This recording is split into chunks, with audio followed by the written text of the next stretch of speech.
السلام علیکم ورحمۃ اللہ وبرکاتہ الحمد للہ رب العالمین والعاقبۃ للمتقین والصلاۃ والسلام علی اشرف الانبیاء والمرسلین نبینا محمد وعلی آلہ وصحبہ ومن تبعہم بإحسان الی یوم الدین اما بعد اللہم انفعنا بما علمتنا وعلمنا ما ينفعنا وزدنا علما سبحانک لا علم لنا الا ما علمتنا انک انت العلیم الحکیم رب اشرح لی صدری ویسر لی امری واحلل عقدة من لساني يفقهوا قولي اللهم ربنا زدنا علما اللهم ربنا زدنا علما اللهم ربنا زدنا علما آمین۔ اہلا وسہلا مرحبا، خوش آمدید۔ آج انشاءاللہ باذن اللہ ہمارا 10واں پارہ مکمل ہونے کی طرف جا رہا ہے انشاءاللہ باذن اللہ۔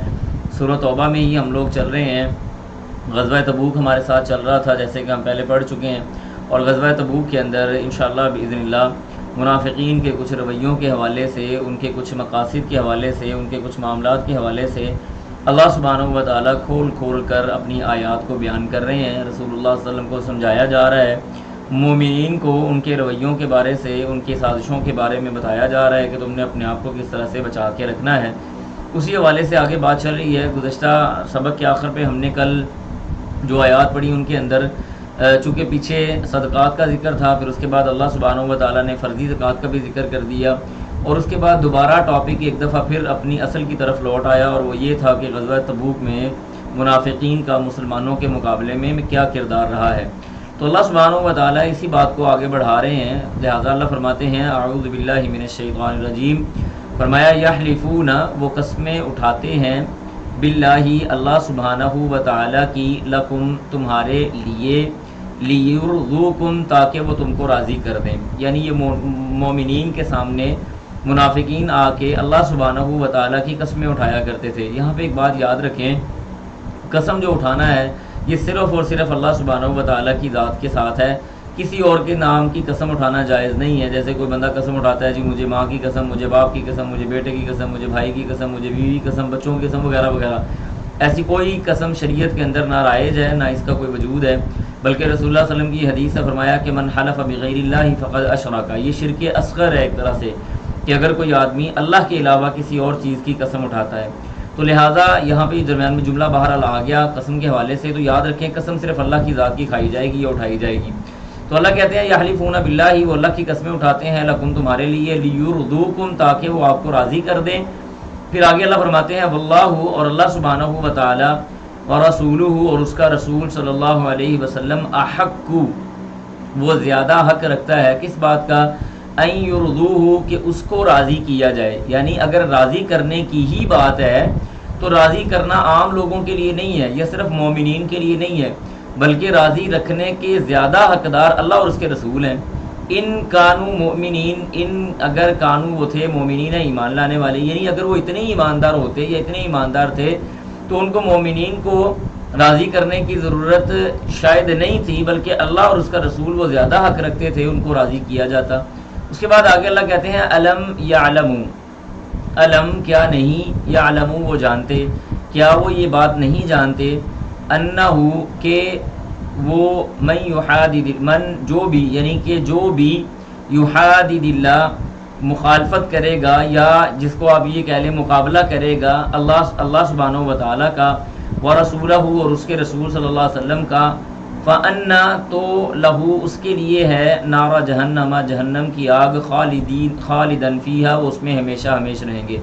یعنی کیا وہ اس بات کو نہیں جانتے کہ اللہ اور اس کے رسول کا مقابلہ کرنا، یعنی اس کی مخالفت کرنا، اس کو راضی نہ کرنا، اس کے مقابلے میں کھڑے ہو جانا، یہ ایسے لوگوں کا انجام کبھی درست نہیں ہو سکتا، بلکہ ان کا ٹھکانہ جہنم ہے جس میں ہمیشہ ہمیشہ انہوں نے رہنا ہے۔ ذالک، یہ الخزی، رسوائی ہے، العظیم، بہت بڑی، یعنی یہ جو جہنم کے اندر جانا ہے یہ سب سے بڑی ذلت ہے، اس بات کے بارے میں ان کو سمجھنے کی ضرورت ہے۔ اس کے بعد آگے اللہ فرماتے ہیں یحذروا، یعنی منافقین جو تھے نا، ان کو پتا تھا کہ ہمارے بارے میں کچھ نہ کچھ نازل ہو جائے گا، اور ہمارے بارے میں اللہ کے رسول صلی اللہ علیہ وسلم کو بتایا بھی جاتا ہے۔ تو اللہ کہتے ہیں یحذروا، ڈرتے ہیں، المنافقون، منافقین، ان تنزل، کہ نازل کی جائے، علیہم، ان پر، سورۃ، کوئی سورت، تنبئہم، جس میں وہ خبر دے دے، یا وہ خبر دے دی جائے، بما فی قلوبہم، جو ان کے دلوں میں ہے. یعنی ایسی منافقین اس بات سے ڈرتے، کیونکہ وحی کا تو سلسلہ چل ہی رہا تھا نا، وحی کا تو معاملہ چل رہا تھا، لہذا منافقین اس بات سے بڑا ڈرتے تھے، خوف محسوس کرتے تھے کہ مومنوں کے اوپر کوئی ایسی صورت نازل ہو جائے جس صورت کے اندر ہمارے دلوں والی باتیں ان کو بتا دی جائیں، وہ صورت ہمارے رویے کو ان مومنین کے سامنے کھول کر واضح کر دے. تو اللہ کہتے ہیں قل کہہ دیجئے استہزئوا، تم مذاق اڑاؤ، جو تم کام کر رہے ہو نا تم وہی مذاق اڑاؤ. ان اللہ، بے شک اللہ تعالیٰ، مخرجن، وہ نکالنے والا ہے، ما تحذرون، جس سے تم ڈرتے ہو.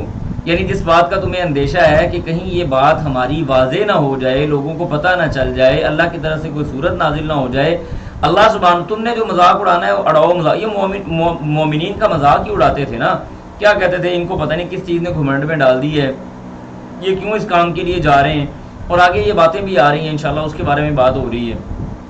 لہذا اللہ کہتے ہیں کہ ہم نے تمہارا وہ جو ڈر تمہارے دل کے اندر چھپا ہوا ہے نا، ہم لوگوں کے سامنے اس کو واضح کر دیں گے. پھر اس کے بعد آگے اللہ کہتے ہیں وَلَا إِن سَأَلْتَهُمْ، اور اگر آپ سوال کریں ان سے، لَيَقُولُنَّ، تو البتہ وہ ضرور بضرور یہ بات کہیں گے، انما، بے شک، کننا، ہم تو تھے، نخوض، دل لگی کرنے والے، وَنَلْعَبُ، اور کھیلنے والے. اصل میں ہوا کچھ اس طرح سے تھا کہ غزوہ تبوک کے اندر چند منافقین، بڑی تھوڑی سی تعداد کے اندر منافقین شریک ہو گئے تھے.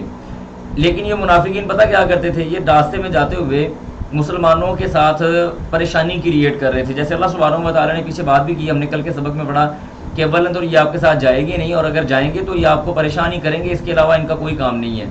انہوں نے کیا کیا کہ مسلمانوں کو کہنا شروع کر دیا کہ اتنی بڑی تم نے مشرکین مکہ کو ہرا دیا ہے غزوہ بدر کے اندر، اور چند غزوات تم نے جیت لی ہیں، یا تم نے مکہ فتح کر دیا ہے، تو تم لوگ یہ سمجھ رہے ہو کہ شاید ہم روم جتنی بڑی سلطنت کے ساتھ بھی ٹکر لے لیں گے.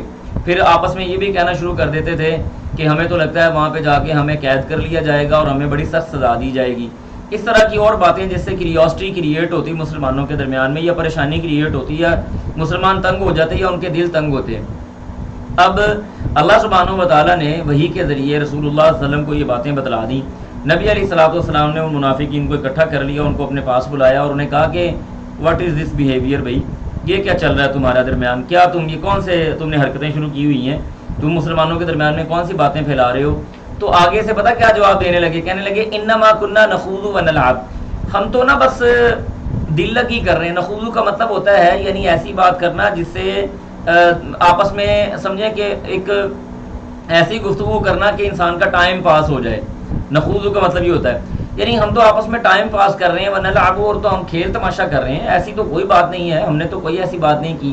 یعنی دوبارہ اپنے اوپر نفاق کی اس چادر میں چھپنے کی کوشش کی جس کو اللہ نے پھاڑ کے اللہ کے رسول کے سامنے واضح کر دیا تھا.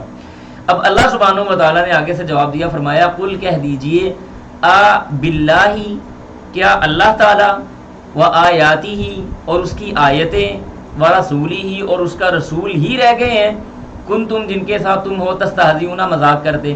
یعنی تمہیں مذاق کرنے کے لیے یا ٹائم پاس کرنے کے لیے یا کھیل تماشا کرنے کے لیے اللہ، اس کا رسول، اس کی آیتیں، بس یہی چیزیں ملی ہیں اور اس کے علاوہ کوئی بات نہیں ہے، کوئی اور کام نہیں ہے تمہارے پاس مذاق اڑانے کے لیے.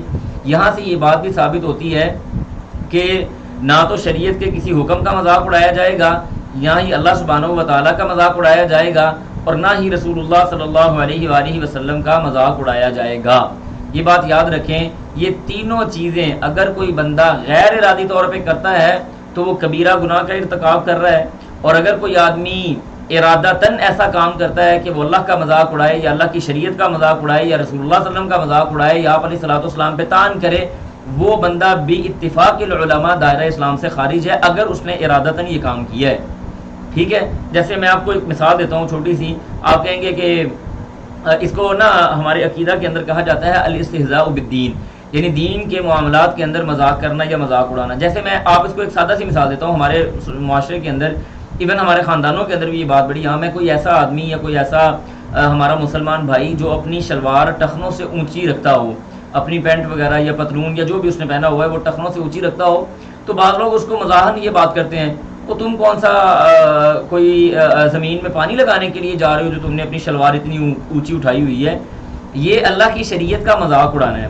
جیسے مثال کے طور پہ ایون میں خود اس ٹائم سے گزرا ہوں، میری داڑھی ذرا گھنی ہے، ذرا لمبی بھی ہے، تو مجھے اس داڑھی کی وجہ سے بعض اوقات ہمارے ایک یعنی ننہال میں، چونکہ وہ لوگ اتنے دیندار نہیں ہیں، تو ان لوگوں کے ہاں مجھے کافی زیادہ یعنی مذاق کا نشانہ بنایا گیا بہت عرصے تک. تو یعنی یہ ساری چیزیں برداشت کرنی پڑتی. اب دیکھیں آپ اس بندے سے مذاق نہیں کر رہے، بلکہ آپ دین کے اس رکن کے ساتھ یا دین کے اس حکم کے ساتھ جو اللہ سبحانہ و تعالیٰ نے نازل کیا اس کے ساتھ مذاق کر رہے ہیں. تو اللہ نے یہاں پہ بڑا سختی والا رویہ اختیار کیا ہے. یعنی آپ عام طور پہ بات کر لیں نا، مخلوق کے ساتھ جائزہ لے لیں کہ آپ کسی بندے کو کہیں یار تمہیں یہی بات مل گئی تھی کرنے والی، تو اس کے اندر ایک سختی اور غصہ پایا جاتا ہے. اللہ سبحانہ و تعالیٰ اس طرح سے بات کر رہے ہیں، تمہیں اللہ اور اس کا رسول اور اس کی آیتیں ملی تھی مذاق کرنے کے لیے، اور کوئی چیز نہیں تھی تمہارے پاس اللہ اور اس کے رسول کا کے علاوہ مذاق کی اپنا ٹائم پاس کرنے کے لیے.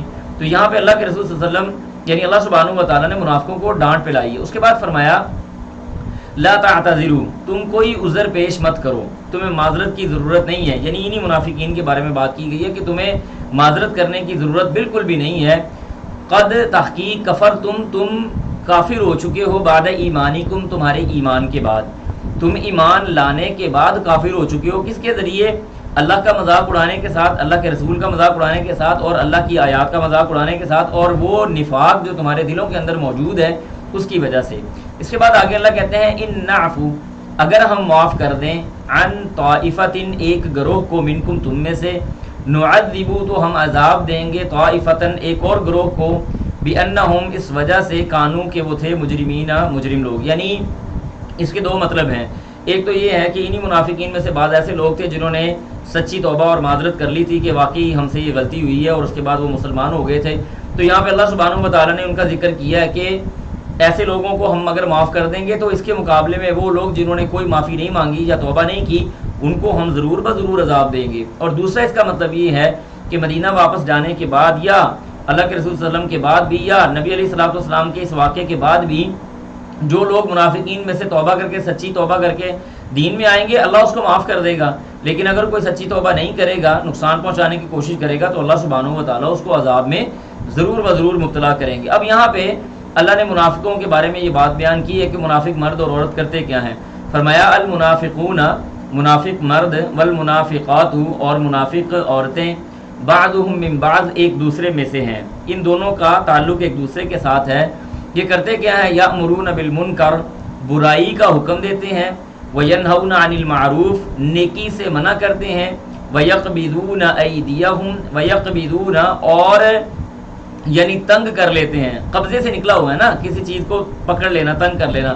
یقبضون، یہ تنگ کر لیتے ہیں، ایدیہم، اپنے ہاتھوں کو، یعنی اللہ کے راستے میں خرچ نہیں کرتے، بخیلی اختیار کرتے ہیں.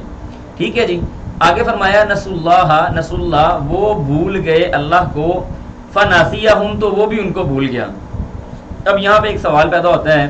دیکھیں اللہ سبحانہ و تعالیٰ نے قرآن مجید میں فرمایا وما کان ربک نسیا، تیرا رب بھولنے والا تو نہیں ہے. اب یہاں پہ بھولنے کی بات ہوئی ہے تو اللہ سبحانہ و تعالیٰ کا بھلانا کیسے ہے؟ پہلے تو یاد رکھیں کہ ایسی آیت جب آتی ہے نا، اس سے مراد عرب کے اندر یہ ایک طریقہ رائج تھا کہ اگر کوئی بندہ بات کرتا تو اس کے مقابلے میں ویسی ہی بات کر دی جاتی. جیسے وہ فرمایا نا کہ وہ اللہ سبحانہ و تعالیٰ نے سورۃ بقرہ میں فرمایا کہ وہ کہتے ہیں کہ ہم تو مذاق اڑاتے ہیں. اللہ نے فرمایا اللہ یستہزئ بہم، اللہ بھی ان کا مذاق اڑا رہا ہے یا ان کے ساتھ مذاق کر رہا ہے. تو اللہ سبحانہ و تعالیٰ مذاق تو نہیں کرتا. تو یہ ایک مقابلے کے لیے بات ہے. ایک اس کا جواب یہ ہے. دوسرا اس کا جواب یہ ہے کہ اللہ سبحانہ و تعالیٰ نے ان کو فناسیہ، ان کا مطلب یہ ہے ان کو چھوڑ دیا اور ان کو اگنور کر دیا اور ان کو ان کی برائی کے اندر مزید بڑھا دیا. یعنی جس آدمی کو اللہ اگنور کر دے، اس کے لیے ہدایت کے راستے بند کر دے، اس کے پاس باقی کیا بچے گا؟ تو لہٰذا یہ اللہ کا ایک عذاب ہے. انہوں نے اللہ کو چھوڑا، اللہ سبحانہ و تعالیٰ نے ان کو چھوڑ دیا. ٹھیک ہے، جاؤ پھر اپنی مرضی کرو، کوئی بات نہیں، لوٹ کے ایک دن ہمارے پاس آنا ہے، ہم تمہیں بتائیں گے دنیا میں تم کیا کرتے رہے اور تمہارے لیے ہم نے سزا کیا تیار کر رکھی ہے. اس کے بعد آگے اللہ فرماتے ہیں ان المنافقین، بے شک منافقین، ہم الفاسقون، وہ بہت بڑے فاسق اور گناہ گار ہیں. وعد اللہ المنافقین، اب اللہ سبحانہ و تعالیٰ نے دیکھیں یأمرون بالمنکر ایک گناہ، وینہون عن المعروف دوسرا گناہ، ویقبضون ایدیہم تیسرا گناہ، اور نسوا اللہ چوتھا گناہ. یہ چار گناہ ہیں اور آگے اللہ نے سزائیں بھی چار ذکر کی ہیں. فرمایا وعد اللہ، اللہ نے وعدہ کیا المنافقین، منافقوں کے ساتھ، والمنافقات، اور منافق اور منافقہ، خواتین کے ساتھ، والکفار اور کفار کے ساتھ، کس چیز کا؟ نارا جہنم، جہنم کی آگ کا، خالدین فیہا، اس میں ہمیشہ ہمیشہ رہیں گے۔ نمبر 1، ہیا حسبہم، وہ ان کے لیے کافی ہو جائے گی، یعنی اسی کے اندر رہیں گے، اس سے باہر نہیں آئیں گے۔ وَلَعَنَهُمُ اللَّهُ، اور وَلَعَنَهُمْ، اور لعنت کی ان پر اللہ، اللہ تعالیٰ نے۔ وَلَهُمْ عَذَابٌ مُقِيمٌ، اور ان کے لیے ہمیشگی کا عذاب ہے، قائم رہنے والا۔ یعنی قائم رہنے والے کا مطلب یہ ہے کہ ایسا عذاب جو ایک لمحہ بھر بھی ختم نہیں ہوتا، یعنی ایسے نہیں ہوتا کہ فرشتے عذاب دے رہے ہیں تو فرشتے کہیں چلو آدھا گھنٹہ چھٹی کر کے ذرا آرام روم کر لیتے ہیں، تھک گئے ہیں یار مار مار کے، چلو تھوڑا سا ریسٹ کر لیں۔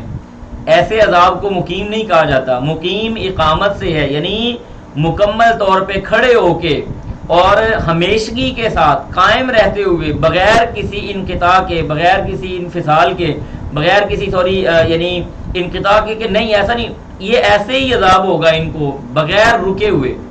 تو اللہ فرماتے ہیں وَلَهُمْ عَذَابٌ مُقِيمٌ، 4 طرح کے عذاب کا ذکر بھی اللہ سبحانہ و تعالیٰ نے آگے کیا۔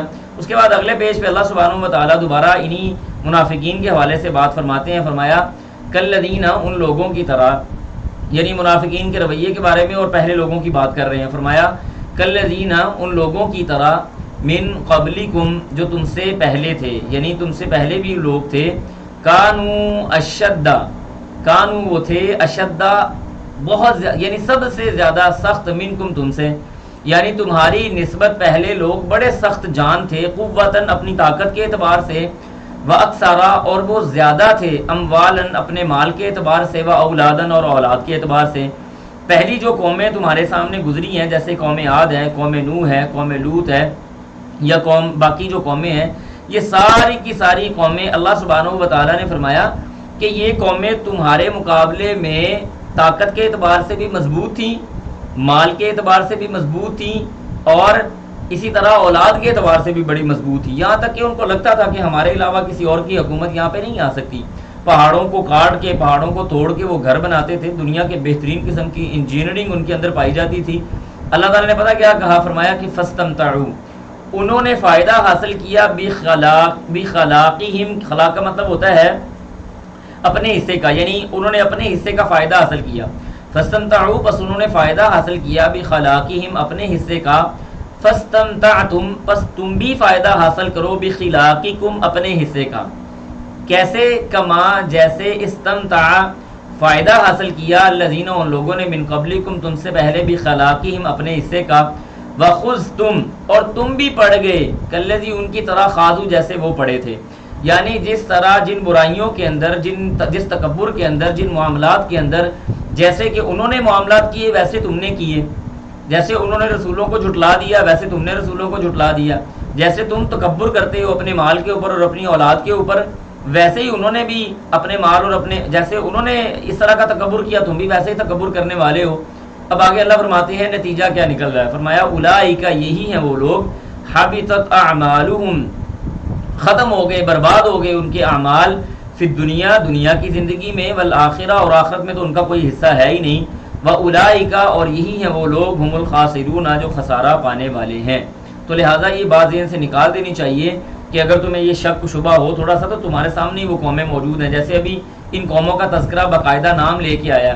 اللہ کہتے ہیں الم یاتہم، کیا نہیں آئی ان کے پاس، نبأ، ان خبریں، الذین، یا خبر، الذین، ان لوگوں کی، من قبلہم، جو ان سے پہلے تھے، قوم نوح، نوح کی قوم، وعاد، قوم عاد، وثمود، اور قوم ثمود، وقوم ابراہیم، ابراہیم علیہ السلام کی قوم، واصحاب مدین، اور شعیب علیہ السلام کی قوم، یعنی مدین والے لوگ، والمؤتفقات، اور وہ لوگ یعنی جو الٹا کر دیے گئے، قوم لوط کے بارے میں بات ہو رہی ہے۔ والمؤتفقات کا مطلب ہے الٹی ہو جانے والی بستی۔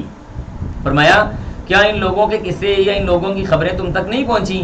اتتہم، آئے ان کے پاس، رسولہم، ان کے رسول، بالبینات، واضح نشانیاں لے کر، لیکن انہوں نے ان رسولوں کو ماننے کی بجائے کیا کیا؟ یا جھٹلا دیا، یا ان کو قتل کر دیا، یا ان کے معجزات کا انکار کر دیا، یا اللہ کی حدوں کو پامال کیا۔ تو اللہ فرماتے ہیں فما، پس نہیں ہے، کان اللہ، اللہ سبحانہ و تعالی، لیظلمہم، کہ وہ ان پر ظلم کرتا، ولیکن، اور لیکن، کانو، وہ تھے، انفسہم، اپنے آپ پر، یظلمون، ظلم کرنے والے۔ یاد رکھیں انسان کا سب سے بڑا ظلم اپنی ذات سے یہ ہے کہ وہ اللہ سبحانہ و تعالیٰ کی نافرمانی کرنے والا ہو جائے اور عقیدہ توحید کا انکار کر دے۔ عقیدہ توحید کا اقرار ساری نیکیوں سے بڑی نیکی ہے، اور عقیدہ توحید کا انکار سارے گناہوں سے بڑا گناہ ہے۔ یہ بات ذہن میں رکھیں، سب سے بڑی نیکی عقیدہ توحید کو اختیار کرنا ہے۔ وَلَقَدْ بَعَثْنَا فِي كُلِّ أُمَّةٍ رَسُولًا أَنِ اعْبُدُوا اللَّهَ وَاجْتَنِبُوا الطَّاغُوتَ۔ اللہ نے جتنے بھی انبیاء بھیجے ان کی شریعت کے اندر شاید معاملات مختلف تھے، لیکن ایک بات کامن تھی۔ وہ کیا بات تھی؟ کہ اللہ سبحانہ و تعالیٰ کی عبادت کرو اور بتوں کا انکار کر دو۔ عقیدہ توحید کی طرف انہوں نے دعوت دی، یہ کامن مسئلہ تھا سب کا۔ تو اللہ فرماتے ہیں لہذا انہوں نے اپنے آپ پہ ظلم کیا، ہم نے کوئی ظلم نہیں کیا۔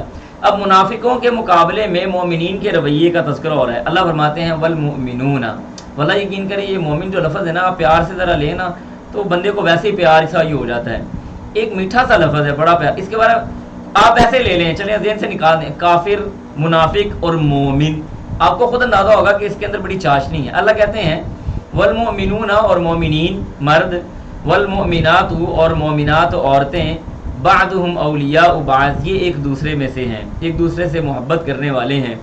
ان کا کام کیا ہے؟ یأمرون بالمعروف، نیکی کا حکم دیتے ہیں، وینہون عن المنکر، اور وہ منع کرتے ہیں عن المنکر، گناہ سے، ویقیمون الصلاۃ، نمازوں کو قائم کرتے ہیں، ویؤتون الزکاۃ، اللہ کے دیے ہوئے مال سے زکوٰۃ ادا کرتے ہیں، ویطیعون اللہ کی پیروی کرتے ہیں، ورسولہ، اور اس کے رسول کی پیروی کرتے ہیں۔ منافقین کے مقابلے میں ساری باتیں اللہ نے ذکر کر دیں۔ منافقین نیکی سے منع کرتے ہیں، مومنین نیکی کا حکم دیتے ہیں۔ منافقین برائی کا حکم دیتے ہیں، مومنین برائی سے منع کرتے ہیں۔ منافقین اللہ اور اس کے رسول پہ ایمان نہیں لاتے، مومنین اللہ اور اس کے رسول پہ ایمان لاتے ہیں، نمازوں کو قائم کرتے ہیں، زکوٰۃ ادا کرتے ہیں۔ یعنی نماز قائم کرنا اور زکوٰۃ دے دینا مطلب اللہ کو یاد رکھنا ہے۔ منافقین نہ نماز صحیح طرح ادا کرتے ہیں، نہ زکوٰۃ دیتے ہیں، گویا کہ اللہ کو بھول چکے ہیں، اللہ کی شریعت کو بھول چکے ہیں۔ اللہ کہتے ہیں اولئک، یہی ہیں وہ لوگ، سیرحمہم اللہ، ان قریب اللہ سبحانہ و تعالیٰ ان پہ رحم فرمائے گا۔ ان اللہ، بے شک اللہ تعالیٰ، عزیز غالب ہے، حکیم حکمت والا ہے۔ اب آگے اللہ نے مومنین کے ساتھ جو وعدے کیے ہیں ان کو بھی دیکھیں۔ فرمایا وعد اللہ، اور اللہ نے وعدہ کیا، المؤمنین، مومنین مردوں کے ساتھ، والمؤمنات، اور مومنات خواتین کے ساتھ، کس چیز کا؟ جنات تجری، جنات باغات کا، تجری چلتی ہیں، من تحتہا، اس کے نیچے سے، الانہار نہریں، خالدین فیہا، اس میں ہمیشہ ہمیش رہیں گے، ومساکن طیبہ، خوبصورت اور پاکیزہ اور پیارے قسم کے ان کے گھر ہوں گے۔ مساکن یعنی مسکن کی جمع ہے، گھر کا مطلب جیسے آ گیا۔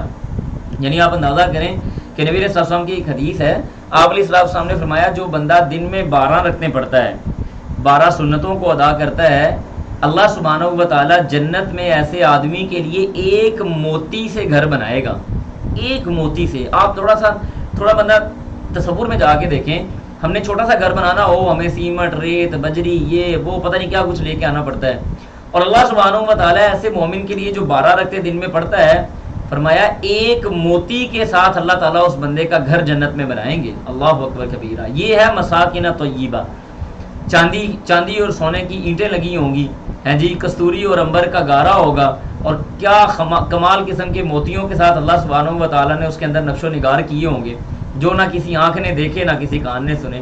فرمایا وہ مساکین، اور گھر ہوں گے ان کے لیے طیبۃ، پاکیزہ اور خوبصورت قسم کے، کس میں؟ فی جنات، ایسی جنت میں، عدن، جو ہمیشہ رہنے والی ہے، یعنی ایسے باغات کے اندر، ایسی جنت کے اندر ہمیشہ رہنے والی۔ اور پھر آگے فرمایا ورضوان، اور رضوان یعنی رضامندی ہوگی، من اللہ، اللہ کی طرف سے، اکبارو، سب سے بڑی۔ یعنی دو طرح کی حدیث آتی ہیں اس حوالے سے کہ اللہ سبحانہ و تعالیٰ جب اہل جنت میں چلے جائیں گے، عیاشیوں میں پڑے ہوں گے، ٹینشن فری ہوں گے، اللہ کہیں گے جنتیوں راضی ہو گئے ہو؟ کہیں گے اللہ ہاں راضی ہو گئے۔ اللہ تعالیٰ کہیں گے کسی چیز کی فرمائش؟ اللہ تعالیٰ اور کوئی فرمائش نہیں ہے۔ کوئی اور نعمت؟ یا اللہ تو نے ساری نعمتیں دے دی۔ اللہ کہیں گے ایک اور نعمت بھی میں تمہیں دے رہا ہوں، جو بڑی نعمت ہے، وہ کیا ہے؟ آج کے بعد میں تم سے کبھی ناراض نہیں ہوں گا، میں آج کے بعد ہمیشہ تم سے راضی ہو گیا ہوں، رضی اللہ عنہم ورضوا عنہ۔ اور دوسری حدیث یہ آتی ہے، اسی سے ملتے جلتے الفاظ ہیں کہ مومنین کہیں گے اللہ تو نے ہمارا چہرہ روشن کیا، اللہ تو نے ہمیں سب کچھ دے دیا، اللہ جو تجھ سے سوال کیا تو نے دے دیا، اب اور کون سی نعمت ہے؟ اللہ سبحانہ و تعالیٰ نور کے وہ پردے ہٹائیں گے اور مومنین اللہ سبحانہ و تعالیٰ کی زیارت اور اللہ سبحانہ و تعالیٰ کا دیدار کر سکیں گے۔ جنت کی سب سے بڑی نعمت یہ اللہ کا دیدار ہوگا۔ اللہ ہم سب کو اپنے دیدار سے مشرف فرمائے اور اللہ تعالیٰ اس نعمت سے ہمیں محروم نہ رکھے کہ اللہ سبحانہ و تعالیٰ کے چہرے کو ہم دیکھیں۔ اور اللہ نے مومنین کی بات کی ہے، وجوہ یومئذ ناظرہ الی ربہا ناظرہ، کہ مومنین جنت میں اللہ کا دیدار کریں گے، اللہ سبحانہ و تعالیٰ کو دیکھیں گے۔ یعنی مدینہ منورہ کے اندر 14ویں رات کی رات تھی، صحابہ کرام اللہ کے رسول کے ساتھ موجود ہیں۔ آپ علیہ الصلوۃ والسلام نے وہ چاند کی طرف اشارہ کر کے فرمایا کہ تم جیسے اس چاند کو دیکھ رہے ہو بغیر کسی رکاوٹ کے، جنت میں تم اللہ سبحانہ و تعالیٰ کو اس طرح سے بغیر کسی رکاوٹ کے دیکھو۔ چلیں الحمدللہ دوبارہ اسی آیت کو شروع کر لیتے ہیں تاکہ آسانی ہو جائے۔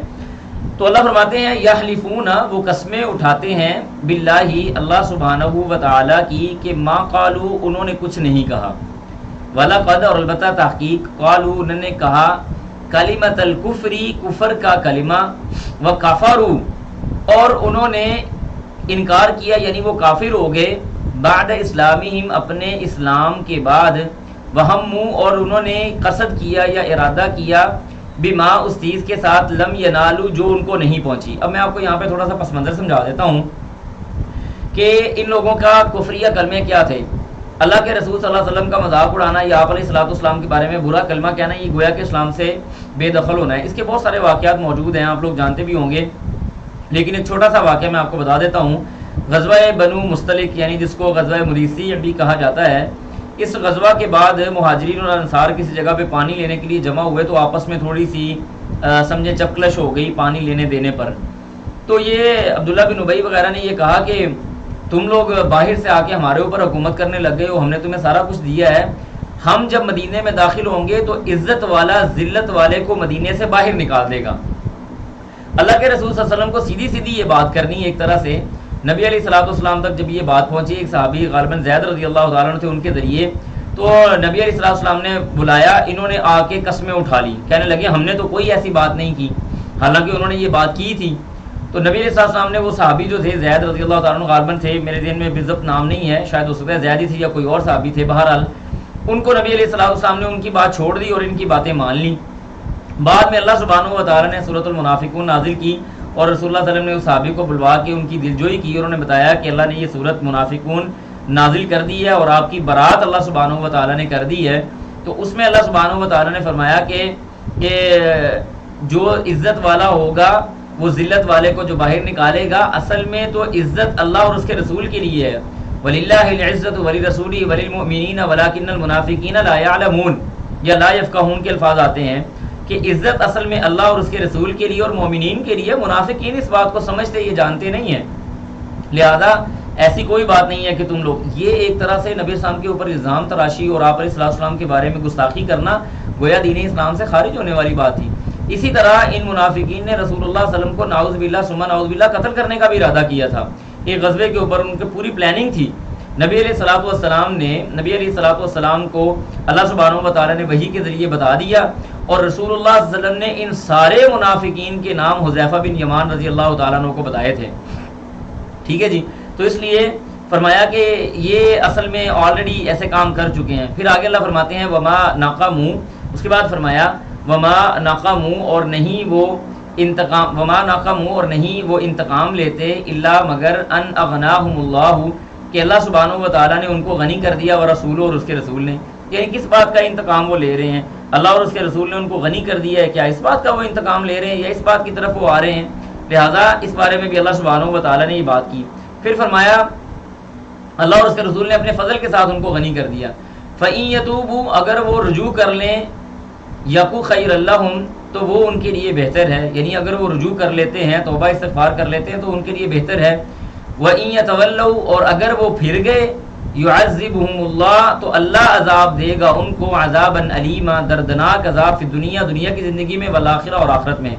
وما لہم اور نہیں ہے ان کے لیے، فی الارض زمین میں، من ولی کوئی ولی، ولا نصیر اور کوئی مددگار، کوئی ان کا ساتھی ہے، کوئی ان کا مددگار نہیں ہوگا۔ لہذا اللہ سبحانہ و تعالیٰ کو کوئی پرواہ نہیں، اگر تم پھر جاتے ہو تو تمہاری مرضی ہے، اگر تم اللہ کو چھوڑ دیتے ہو تو تمہاری مرضی ہے۔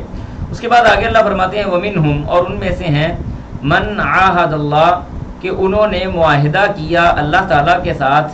کیا معاہدہ کیا؟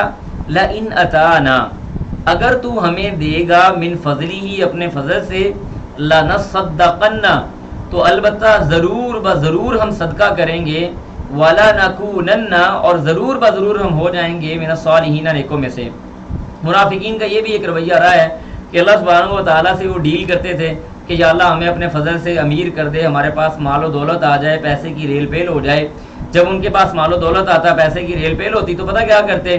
صدقہ و خیرات کرنے کی بجائے بخل کرنا شروع کر دیتے. جیسے اگلی آیت میں آ رہا ہے، اللہ کہتے ہیں فلما پس جب آتاہم دیا ان کو من فضلہ اس کے فضل سے، یعنی اپنے فضل سے جب اللہ نے ان کو دیا تو انہوں نے کیا کیا؟ بخلوا بہ، اس کے ساتھ انہوں نے بخیلی شروع کر دی. وتولوا اور وہ پھر گئے، وہم اور اس حال میں کہ معرضون وہ اعراض کرنے والے تھے، نظر انداز کرنے والے تھے، دور ہو جانے والے تھے. انہوں نے اپنے فضل اللہ کے فضل کا ہی انکار کر دیا ایک طرح سے اور بخیلی اختیار کی. اللہ کہتے ہیں فَأَعْقَبَهُمْ پھر ہم نے بھی ان سے انتقام لیا. کس بات کا؟ نفاقاً نفاق ڈال دیا گیا فی قلوبہم ان کے دلوں میں. اللہ نے جو انتقام لیا وہ یہ تھا کہ ان کے دلوں کے اندر نفاق کو مکمل طور پہ بہار دے دی. اِلَىٰ یوم یلقونہ کب تک؟ اِلَىٰ یومن اس دن تک، یلقونہ جب وہ اس کو ملیں گے، یعنی اللہ سے ملاقات کریں گے جب قیامت کے دن تک ان کے دلوں کے اندر اللہ نے نفاق کو ڈال دیا. کس وجہ سے؟ بما اس سبب سے، اخلف اللہ انہوں نے خلاف ورزی کی اللہ کے ساتھ، ما وعدوہ جو انہوں نے اس کے ساتھ وعدہ کیا تھا، وبما اور اس سبب سے کانوا جو تھے یکذبون جھٹلاتے، جو انہوں نے اللہ کو جھٹلایا اور اللہ سے کیے گئے وعدہ کی نافرمانی کی اور اس کی مخالفت کی. اللہ سبحانہ و تعالیٰ نے اس سبب سے ان کے دلوں کے اندر نفاق کو مزید بھر دیا کہ قیامت کے دن تم نفاق کی حالت میں ہی اللہ سبحانہ و تعالیٰ کو ملو گے. تم سے توبہ کی توفیق اللہ نے چھین لی ہے. اس کے بعد آگے اللہ فرماتے ہیں الم یعلموا کیا وہ نہیں جانتے، ان اللہ کہ اللہ سبحانہ و تعالیٰ یعلم وہ جانتا ہے سرہم ان کے سر کو، ونجواہم اور کانوں میں کی جانے والی سرگوشیوں کو. نجوا کہتے ہیں سرگوشی جو کان میں کی جائے. ونجواہم اور ان کی سرگوشیوں کو. وان اللہ اور یہ کہ اللہ سبحانہ و تعالیٰ علام الغیوب وہ غیب کے پردوں کو جاننے والا ہے. یعنی اللہ سبحانہ و تعالیٰ ان کی جو ظاہری حالت ہے اس کو بھی جانتا ہے، جو ان کی پوشیدہ حالت یا ان کی سرگوشیاں آپس میں ہوتی ہیں اسلام کے خلاف ان کو بھی جانتا ہے. اب یہاں پہ اللہ تعالیٰ منافقین کا ایک اور رویہ ہمارے سامنے ذکر کر رہے ہیں. یہ جو آیت ہمارے سامنے آ رہی ہے نا، بڑے غور سے سمجھیے گا. اللہ کہتے ہیں الذین وہ لوگ، یعنی منافقین میں سے بعض لوگ، یلمزون وہ تانا زنی کرتے ہیں، المتطوعین یعنی متطوعین کا مطلب ہوتا ہے خوشی سے کام کرنے والا آدمی. متطوع جو عربی زبان کے اندر کہا جاتا ہے نا، اس میں بھی یہی مطلب ہے. متطوعین کا مطلب ہے خوشی سے کام کرنے والے لوگ. خوشی سے جو کام کرنے والے لوگ ہوتے ہیں ان کے اوپر وہ تانا زنی کرتے ہیں. کن میں سے؟ من المومنین مومنوں میں سے. کس حوالے سے تانا کرتے ہیں؟ فی الصدقات صدقات کے حوالے سے.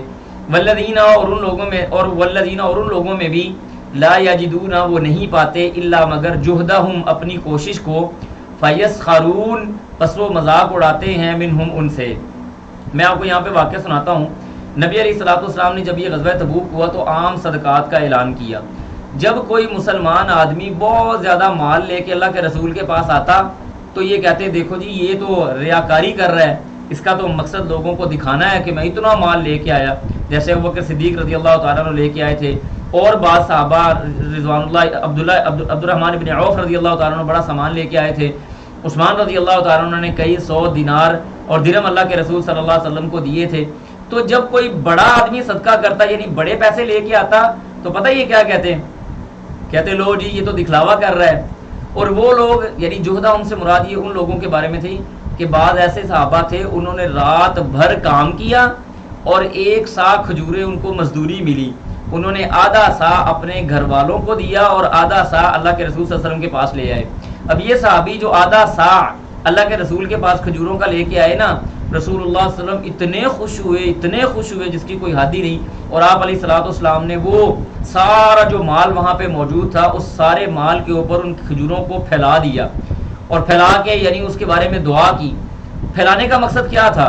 ان آدھا سا کھجوروں سے کیا ہونا تھا لیکن اس مسلمان کی دل جوئی ہو گئی، اس صحابی رضی اللہ تعالیٰ عنہ کی دل جوئی ہوئی جس نے پوری رات کام کیا، 1 سا کھجوروں کا ملا، اس میں سے آدھا اللہ کے رسول کو لا کے دے دیا۔ تو اب یہ جب وہ صحابی لے کے آئے تو منافقین بیٹھے ہوئے تھے، کہنے لگے لو اللہ کو اس کے آدھے سا کھجوروں کی کیا ضرورت ہے، اس آدھے سا کھجوروں کے ساتھ شام کے ساتھ لڑنے کی کیا طاقت ہوگی۔ اور واللہ یقین کریں اسی مال کی، اسی اخلاص کی، اسی ایمان کی اہمیت تھی کہ اللہ سبحانہ و تعالیٰ نے شام جیسی سلطنت، روم جیسی سلطنت کو پارا پارا کر کے رکھ دیا۔ یہ وہی اخلاص اور محبت اور ایمان تھا جس کے بارے میں یہ منافقین مذاق اڑاتے تھے۔ اللہ کہتے ہیں اچھا چلو کوئی بات نہیں، سخیر اللہ بھی مذاق کرتا ہے منہم ان کے ساتھ، وَلَهُمْ عَذَابٌ علیم، اور ان کے لیے دردناک عذاب ہے۔ اب اس کے بعد اگلا جو صفحہ ہمارے ساتھ آ رہا ہے یہ بھی بڑا کمال کا ہے۔ یہاں پہ نبی علیہ الصلوۃ والسلام کو خاص اللہ سبحانہ و تعالیٰ نے منع فرمایا استغفر لہم، یعنی اب غزوہ تبوک سے جب واپس آئے نا تو غزوہ تبوک سے واپس آنے کے کچھ دنوں بعد ہی عبداللہ بن ابی کی وفات ہو گئی، یہ مر گیا۔ اب ان کے جو بیٹے تھے وہ عبداللہ یعنی عبداللہ رضی اللہ تعالیٰ عنہ، انہوں نے رسول اللہ صلی اللہ علیہ وسلم سے گزارش کی کہ اللہ کے رسول میرے باپ کا جنازہ پڑھائیں اور اس کو اپنی قمیض بھی پہنائیں۔ اس کی 3 وجوہات تھیں، یہ 3 وجہ لکھ لیں۔ عبداللہ بن ابی کا جنازہ پڑھانے کی 3 وجوہات تھیں، وہ 3 وجوہات لکھ لیں۔ نمبر 1 پہلی وجہ یہ تھی کہ رسول اللہ صلی اللہ علیہ وسلم خود ذاتی طور پہ بڑے رحم دل اور حلیم الطبیعت تھے، جس وجہ سے آپ علیہ الصلوۃ والسلام نے حامی بھری کہ ہاں میں اس کا جنازہ پڑھاؤں گا، نمبر 1۔ نمبر 2 دوسری وجہ کہ عبداللہ جو صحابی رسول تھا یہ اللہ کے رسول کا بڑا جان نشین قسم کا صحابی تھا، بڑا یہ اپنی جان نچھاور کر دینے والا صحابی تھا۔ ایون اس نے اللہ کے رسول سے یہ بات بھی کہی تھی کہ اللہ کے رسول آپ اجازت دیں میں اپنے باپ کا سر قلم کر دیتا ہوں، اللہ کے رسول نے اجازت نہیں دی۔ آپ علیہ الصلوۃ والسلام نے اپنے اس صحابی کی دلجوئی کرنے کے لیے اور اس کی بات کا مان رکھنے کے لیے یہ جنازہ پڑھانے کی حامی بھری، یہ دوسری وجہ تھی۔ تیسری اور بڑی اور اہم وجہ یہ تھی کہ غزوہ بدر میں جب عباس رضی اللہ تعالیٰ عنہ قیدیوں میں آئے تھے تو عباس کا قد ذرا بڑا تھا اور ان کے جسم کے اوپر قمیض نہیں تھی۔ یہ عبداللہ بن ابی کا قد بھی بڑا تھا، آپ علیہ الصلوۃ والسلام نے اس سے قمیض مانگی اور اس نے قمیض دے دی اور آپ نے وہ قمیض حضرت عباس رضی اللہ تعالیٰ عنہ کو پہنا دی۔ یہ جو اس کا احسان تھا، اس احسان کا بدلہ چکانے کے لیے اللہ کے رسول صلی اللہ علیہ وسلم نے اپنی قمیض اتار کے بھی اس عبداللہ بن ابی کو دی اور اس کا جنازہ بھی پڑھایا۔ پھر اس سے بھی بڑھ کر اللہ کے رسول نے یہ کام کیا کہ اپنا لعاب مبارک اس کے منہ کے اندر داخل کیا۔ اب جب یہ نبی علیہ الصلوۃ والسلام جنازہ پڑھانے کے لیے جانے لگے تو حضرت عمر رضی اللہ تعالیٰ نے آپ علیہ الصلوۃ والسلام کی قمیض پکڑی اور کہا اللہ کے رسول آپ کو اللہ سبحانہ و تعالیٰ نے منافقین کا جنازہ پڑھانے سے منع نہیں کیا، یعنی یہ والی آیت انہوں نے پڑھ کے سنائی۔ وہ آیت کیا ہے؟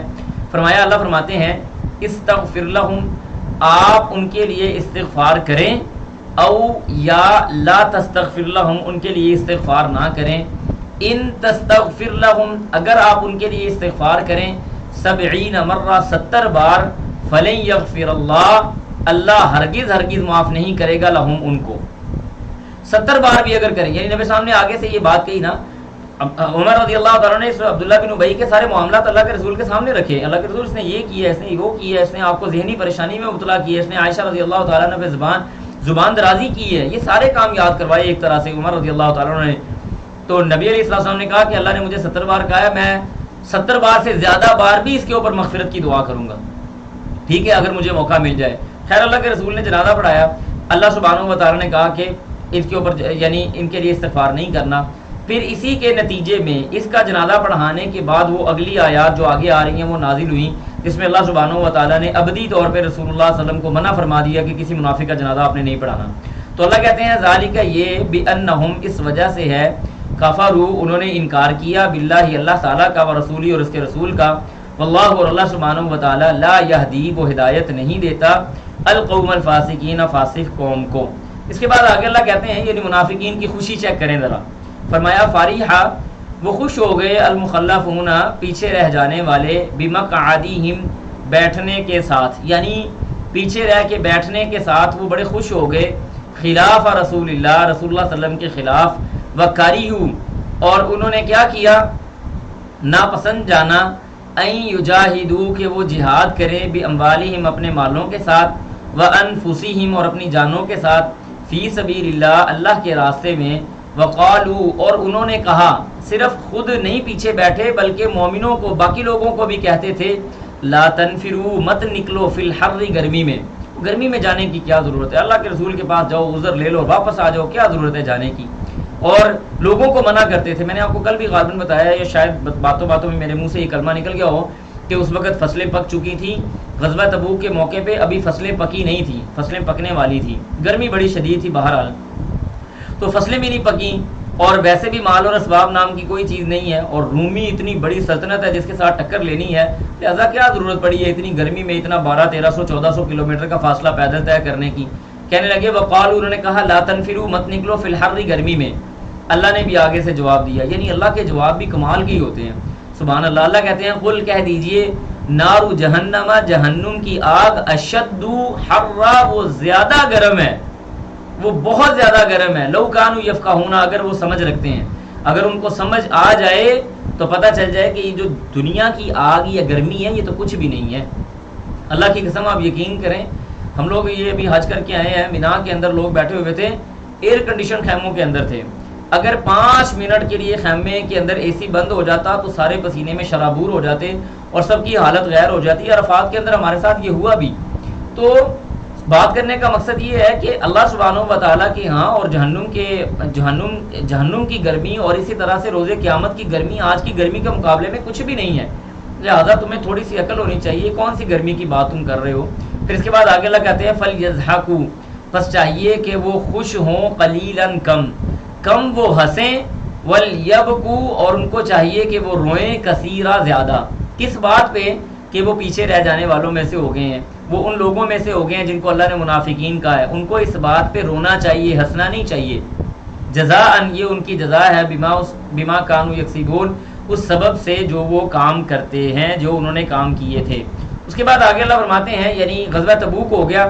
غزوہ تبوک ہونے کے بعد اب اللہ کے رسول واپس مدینہ آ گئے. فرمایا فَإِن رَجَعَكَ اللَّهُ، بس اگر آپ کو اللہ تعالیٰ واپس لوٹا دے، إِلَىٰ طَائِفَةٍ ایک گروہ کی طرف، منہم ان میں سے، فَاسْتَأْذَنُوكَ پس وہ آپ سے اجازت طلب کریں گے، للخروج نکلنے کا. یعنی جب یہ غزوہ تبوک ہو گیا، اللہ کہتے ہیں جب آپ واپس چلے جائیں گے نا مدینہ میں، تو یہ لوگ آپ کے پاس آئیں گے اور آ کے کہیں گے اللہ کے رسول ہمیں اجازت دیں، ہم نکلتے ہیں لڑائی کے لیے. اخیر کر دیں گے، ہم تو پتہ نہیں کیا کام کریں گے کیا نہیں کریں گے. وہ مطلب کیا، جھوٹی تسلی منہ سے دینے کے لیے کہ اللہ کے رسول آپ آئیں، آپ ہمیں اجازت دیں جناب، ہم ابھی جہاد کے لیے تیار ہوتے ہیں. کہ جب آپ غزوہ تبوک کر کے واپس جائیں گے تو آپ کے پاس ایسی باتیں لے کے آئیں گے، وہ آپ سے اجازت مانگیں للخروج نکلنے کی. اب یہاں پہ اللہ کہتے ہیں فقل بس کہہ دیجئے، لن تخرجوا تم ہرگز نہیں نکلو گے، معیہ میرے ساتھ، ابداً کبھی بھی. اللہ نے قید لگا دی کہ اب منافقین کسی غزوے کے اندر شریک نہیں ہوں گے. ولن تقاتلوا اور نہ ہی تم جہاد کرو گے، معیہ میرے ساتھ، عدوا میرے دشمن کے ساتھ، میرے دشمن کے ساتھ تم کبھی لڑائی نہیں کرو گے، نہ میرے ساتھ نکلو گے. تمہیں اللہ سبحانہ و تعالیٰ نے ابدی طور پہ بٹھا دیا ہے. انکم بے شک تم راضی ہوگے، بالقعود بیٹھنے کے ساتھ، اول مرہ پہلی مرتبہ. یعنی سادہ سی بات ہے نا، جب ضرورت تھی اس وقت تو تم بیٹھ گئے، اب ضرورت باقی نہیں رہی تو آگے باتیں شروع کر دی ہیں کہ ہمیں اجازت دے، ہم پتہ نہیں کیا کچھ کر دیں گے. فرمایا جیسے تم پہلی مرتبہ بیٹھ گئے تھے نا، فقعدوا پس بیٹھ جاؤ، مع الخالفین پیچھے رہنے والوں کے ساتھ. تمہیں ہمارے ساتھ آئندہ جہاد کرنے کی کوئی ضرورت نہیں ہے. اسی وجہ سے رسول اللہ صلی اللہ علیہ وآلہ وسلم نے حذیفہ بن یمان، جن کو صاحب و سر رسول اللہ صلی اللہ علیہ وسلم کا لقب بھی دیا جاتا ہے، نبی علیہ الصلوۃ والسلام کے رازدان ہیں، حذیفہ بن یمان رضی اللہ تعالیٰ عنہ کو اللہ کے رسول صلی اللہ علیہ وسلم نے منافقین کے نام بتائے ہوئے تھے. سب منافقین کے نام ان کو پتہ تھے، لیکن اللہ کے رسول صلی اللہ علیہ وسلم نے حکمت کی وجہ سے ان کو یہ راز کھولنے سے منع کیا تھا، ان کو یہ راز نہیں بتانے دیا تھا، اور یہی وجہ تھی کہ انہوں نے آخری دم تک یہ راز کبھی فاش نہیں کیا. اب اس آیت کے اندر اللہ فرماتے ہیں ولا تصلی، یہ والی آیت وہی عبداللہ بن ابی کا جنازہ پڑھانے کے بعد نازل ہوئی.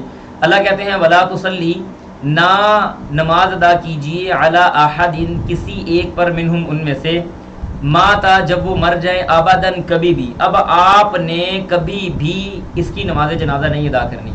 یہی وجہ ہے کہ اللہ کے رسول صلی اللہ علیہ وسلم کا دنیا سے جانے کے بعد عمر رضی اللہ تعالیٰ عنہ حذیفہ بن یمان رضی اللہ تعالیٰ عنہ کو دیکھا کرتے تھے، اگر وہ کسی جنازے میں شریک ہوتے تو عمر رضی اللہ تعالیٰ عنہ جان لیتے کہ یہ کوئی مومن ہے، اور اگر کسی جنازے میں حذیفہ بن یمان شریک نہ ہوتے تو عمر رضی اللہ تعالیٰ عنہ کو پتہ چل جاتا کہ یہ منافق ہے.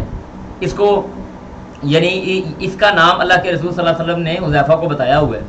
تو اللہ کہتے ہیں کہ آئندہ اب اللہ کے رسول کو منع کر دیا گیا، آپ نے کوئی جنازہ نہیں پڑھنا ان کا، صرف جنازہ ہی نہیں پڑھنا، ولا تقم، اور نہ ہی آپ نے کھڑے ہونا ہے علی قبری ہی، ان کی قبر پر، یعنی ان کی قبر پر جا کے دعا مانگنے کی بھی آپ کو کوئی ضرورت نہیں ہے.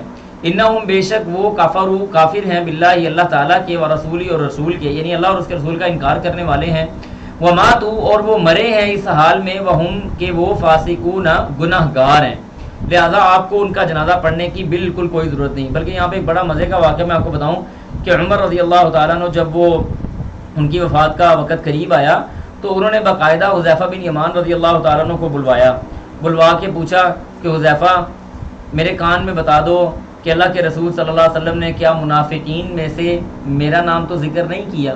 حذیفہ بن یمان رضی اللہ تعالیٰ عنہ نے منہ سے اشارہ کر کے فرمایا کہ نہیں، آپ کا نام منافقین کے اندر اللہ کے رسول صلی اللہ علیہ وسلم نے ذکر نہیں کیا. یہ کون ہے جو وقت کا حاکم ہے؟ یہ کون ہے جس کے بارے میں رسول اللہ صلی اللہ علیہ وسلم نے فرمایا لو کان بعدی نبی لکان عمر، میرے بعد اگر کوئی نبی ہوتا تو وہ عمر ہوتا. یہ کون ہے جو 22 لاکھ مربع میل کے مالک ہیں؟ یہ کون ہے جنہوں نے روم کو بھی توڑ کے رکھ دیا اور ایران کے بھی ٹکڑے ٹکڑے کر دیے، کسرا ایران کو بھی پاش پاش کر دیا، جن کے دور حکومت کے اندر افریقہ تک اسلام پہنچ گیا، یورپ کے اکثر علاقے ان کے دور حکومت کے اندر فتح ہو گئے. یہ وہ عمر ہیں جو اپنے بارے میں پوچھ رہے ہیں کہ رسول اللہ صلی اللہ علیہ وسلم نے میرا نام منافقین میں ذکر تو نہیں کیا تھا. آپ کے اور میرے ایمان کی تو بات ہی کچھ اور ہے.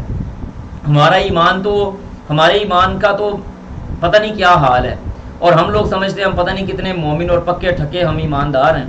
لہٰذا ہمیں تھوڑا سا اپنے ایمان کے بارے میں فکر کرنی چاہیے. اس کے بعد آگے اللہ فرماتے ہیں ولا تعجبک، اور نہ تعجب میں ڈالے آپ کو، اموالہم، ان کا مال. یہ وہی آیت ہے جو ہم کل پڑھ چکے ہیں. ولا واولادہم، اور نہ ہی ان کی اولاد. انما یرید اللہ، بے شک اللہ تعالیٰ ارادہ کرتا ہے، ان یعذبہم، کہ وہ ان کو عذاب دے، بہا، اس کے ذریعے، فی الدنیا، دنیا کی زندگی میں، وتزہقوا، اور ان کی موت یا ان کے جسم سے جب روح نکل رہی ہو، انفسہم، ان کے اندر سے جب روح ان کی جانیں جب نکل رہی ہوں، وہم کافرون، تو وہ اس حال میں کافر ہوں. وَإِذَا أُنزِلَتْ، اس لیے میں اس کی ڈیٹیل نہیں کر رہا کیونکہ یہ ہم نے کل پڑھ لی تھی. اس کے بعد آگے اللہ فرماتے ہیں وَإِذَا، اور جب انزلت، نازل کی جاتی ہے، سورۃ، کوئی سورت، ان آمنوا، کہ وہ ایمان لے آئیں، باللہ، اللہ پر، وجاہدوا، اور وہ جہاد کریں، مع رسولہ، اس کے رسول صلی اللہ علیہ وسلم کے ساتھ، استأذنک، وہ آپ سے اجازت طلب کرنے آ جاتے ہیں. کس چیز کے باوجود؟ اولو الطولی، طاقت رکھنے کے باوجود. وہ صاحب الاستطاعت ہیں، وہ قدرت رکھنے والے لوگ ہیں، اس قدرت کے باوجود آپ سے اجازت طلب کرنے آ جاتے ہیں، منہم، ان میں سے. وقالوا، اور پتہ کیا کہتے ہیں؟ ذرنا، ہمیں چھوڑ دیجئے، نکن، کہ ہم ہو جائیں، مع القاعدین، بیٹھنے والوں کے ساتھ. یعنی جب جہاد کی آیتیں نازل ہوتی ہیں تو آپ کے پاس آ کے اجازت لیتے ہیں. یہ نہیں کہ ان کے پاس سواری نہیں ہے، ان کے پاس سواری ہے، جبکہ ان کے مقابلے میں مومنین کا کیا رویہ. واللہ یقین کریں، میں یہ جب آیتیں پڑھ رہا تھا نا، اللہ اکبر کبیرہ، میری ایک عجیب ہی کیفیت تھی. آگے جا کے وہ آیتیں آ رہی ہیں کہ منافقین کے پاس استطاعت ہے، طاقت ہے، پیسہ ہے، مال ہے، سواری ہے، لڑائی کے لیے اسلحہ موجود ہے، سب کچھ ہے، جسمانی قوت تک موجود ہے، اس کے باوجود لڑنے کے لیے نہیں جا رہے. تو اللہ کہتے ہیں رضو، وہ راضی ہو گئے، بِأَن يَكُونُوا، کہ وہ ہو جائے، مع الخوالف، پیچھے رہنے والوں کے ساتھ. اور اللہ نے بھی کیا کیا؟ وَطُبِعَ، اور مہر لگا دی گئی، عَلَىٰ قُلُوبِهِمْ، ان کے دلوں پر، فَهُمْ لَا يَفْقَهُونَ، وہ نہیں سمجھتے. وہ اس بات پہ راضی ہو گئے کہ اب ہم نے پیچھے ہی رہنا ہے، ہمیں آگے جانے کی کوئی ضرورت نہیں ہے. اللہ سبحانہ و تعالیٰ فرماتے ہیں اب یہ مومنین کا رویہ آ گیا. اللہ اکبر کبیرہ، کمال کی آیتیں ہیں، آپ سن کے حیران ہو جائیں گے. اللہ کہتے ہیں لیکن الرسول، لیکن الرسول، وہ، لیکن رسول، والذین، اور وہ لوگ، آمنو، جو ایمان والے ہیں، معاہو، اس کے ساتھ، جو اس کے ساتھ ایمان لانے والے ہیں، جاہدو، وہ جہاد کرتے ہیں، باموالہم، اپنے مال کے ساتھ، وانفسہم، اور اپنی جان کے ساتھ، واولئک، اور یہی ہیں، لہم الخیرات، کہ ان کے لیے بھلائیاں ہی بھلائیاں ہیں، واولئک، اور یہی ہیں، ہم المفلحون، جو فلاح پانے والے ہیں. اعد اللہ لہم، تیار کر رکھا ہے اللہ نے ان کے لیے، جنات تجری من تحتها الانہار، ایسی جنتیں، ایسی باغات جن کے نیچے سے نہریں بہتی ہیں، خالدین فیہا، وہ اس میں ہمیشہ ہمیش رہیں گے. ذالک الفوز العظیم، یہ بہت بڑی کامیابی ہے. اب اگلی آیتیں دیکھیں، اللہ فرماتے ہیں وجاء المعذرون من الاعراب، یہ ان لوگوں کی باتیں آ رہی ہیں جنہوں نے باوجود طاقت کے اللہ کے رسول صلی اللہ علیہ وآلہ وسلم کے پاس آئے اور آ کے انہوں نے معذرتیں کرنا شروع کر دی. اللہ کہتے ہیں وجاء، اور آ گئے، المعذرون یعنی معذرت کرنے والے، من الاعرابی، اعرابی یعنی دیہاتیوں میں سے. بعض دیہاتیوں میں سے بھی منافقین موجود تھے. یہ بات نہیں ہے کہ صرف مدینہ منورہ کے اندر منافقین تھے، نہیں، بلکہ منافقین یہ باہر کے جو علاقے، جو دیہاتی علاقے تھے، ان کے اندر بھی منافقین موجود تھے. فرمایا کہ وجاء المعذرون من الاعراب، دیہاتیوں میں سے معذرت کرنے والے آئے، لیؤذن کہ اجازت دے دی جائے، لہم ان کو، وقعد اور وہ بیٹھ جائیں، الذین ان لوگوں، وقعد اور بیٹھ گئے، الذین وہ لوگ، کذبوا انہوں نے کیا کیا، جھوٹ بولا، اللہ و رسولہ، اللہ اور اس کے رسول کے ساتھ، یعنی اللہ اور اس کے رسول کے ساتھ انہوں نے جھوٹ بولا، یعنی اللہ اور اس کے رسول کے ساتھ بدعہدی کی اور اس بات کو چھوڑ دیا. اللہ کہتے ہیں سیصیب عنقریب پہنچے گا، الذین ان لوگوں کو، کفروا جنہوں نے کفر کیا، منہم ان میں سے، عذاب علیم دردناک عذاب، دردناک عذاب ان لوگوں کو پہنچنے والا ہے. اس کے بعد آگے اللہ فرماتے ہیں یہ ان مومنوں کی بات ہو رہی ہے. سبحان اللہ، کیا کمال قسم کے یہ مومنین تھے. فرمایا لیس علی الضعفاء، پہلی قسم کے وہ لوگ ہیں جن کے پاس مال اور اسباب موجود ہیں، اس کے باوجود وہ جہاد کے لیے نہیں نکل رہے. اب دوسری قسم کے لوگ آگے اللہ فرماتے ہیں لیسا نہیں ہے کوئی یعنی گناہ، علی الضعفاء کمزوروں پر، یعنی بڑی عمر کے وہ لوگ جو لڑ نہیں سکتے، ولا علی المرضى اور نہ ہی ان پر جو مریض ہیں، ولا علی الذین اور نہ ہی ان لوگوں پر، لا یجدون وہ نہیں پاتے، ما ينفقون کہ جو وہ خرچ کر سکیں، حرج کسی قسم کا کوئی حرج یا پریشانی، کوئی حرج ان کے لیے نہیں ہے. کن لوگوں کے لیے؟ تین طرح کے لوگوں کا ذکر ہوا. نمبر ایک الضعفاء کمزور، نمبر دو مرضى مریض، نمبر تین وہ لوگ جن کے پاس خرچ کرنے کے لیے کچھ نہیں ہے. کیونکہ اس غزوے کے موقع کے اوپر ان لوگوں کو زیادہ اہمیت دی گئی جن کے پاس سواریاں تھیں یا ان کے پاس کم از کم اپنے لڑنے کا سامان موجود تھا یا ان کے پاس اپنی زریں وغیرہ موجود تھی. تو یہ بعض لوگ تھے کہ ان کے پاس کچھ تھا ہی نہیں. تو اللہ کہتے ہیں کہ ان کے اوپر کوئی گناہ نہیں ہے، کوئی مسئلہ نہیں ہے. لیکن چوتھی شرط اللہ نے ایک لگا دی. فرمایا اذا جب کہ نصحوا وہ خیر خواہ ہیں، للہ اللہ کے لیے، ورسولی اور اس کے رسول کے لیے. یہ لوگ ایک تو کمزور ہیں یا ان کے پاس کوئی مال نہیں ہے، لیکن اس کے ساتھ ساتھ یہ اللہ اور اس کے رسول کے خیر خواہ ہیں. یہ اللہ اور اس کے رسول کے ساتھ خیر خواہ کیسے ہیں؟ یہ پیچھے بیٹھ کے دعائیں کرنے والے ہیں. جیسے نبی صلی اللہ علیہ وسلم کی ایک حدیث ہے، آپ نے فرمایا کہ بعض لوگ جہاد میں جب جا رہے تھے اللہ کے رسول، تو فرمایا تمہارے ساتھ ایسے لوگ بھی ہیں جو تم کو دکھائی نہیں دیتے، یعنی مفہوم حدیث ہے. یہ کون لوگ ہیں؟ وہ لوگ جو پیچھے بیٹھ کے تمہارے لیے دعائیں کر رہے ہیں، جو اللہ اور اس کے رسول کے لیے اصلاح کرنے والے ہیں، اللہ اور اس کے رسول کے خیر خواہ ہیں، ان کے لیے دعائیں کرنے والے ہیں، بدخواہ نہیں ہیں. اللہ کہتے ہیں ما نہیں ہے علی المحسنین ان احسان کرنے والوں پر، من سبیل ان کوئی راستہ، یعنی ان کے پاس کوئی راستہ نہیں ہے. واللہ اور اللہ تعالیٰ غفور الرحیم معاف کرنے والا، رحم کرنے والا ہے. اس کے بعد ایک اور لوگوں کا ذکر ہوا. فرمایا ولا اور نہ ہی ان لوگوں پر، ولا اور نہ ہی علی الذین ان لوگوں پر کوئی حرج ہے، اذا جب کہ ما آتو کا وہ آئے آپ کے پاس. اللہ اکبر، بڑی کمال کی آیت ہے. یقین کریں میں کہتا ہوں کہ عجیب قسم کا ان لوگوں کا ایمان تھا. اب یہ کیا ہے؟ اللہ کہتے ہیں، فرمایا کہ اذا ما آتو کا جب وہ آپ کے پاس آئے، لتحملہم کہ آپ ان کو سوار کر لیں، یعنی ان کو سواری دے دیں. قلتا تو آپ نے کہا، لا اجیدو میں نہیں پاتا، ما وہ چیز، احملوکم کہ میں تم کو اس پر سوار کر دوں، علیہ اس پر.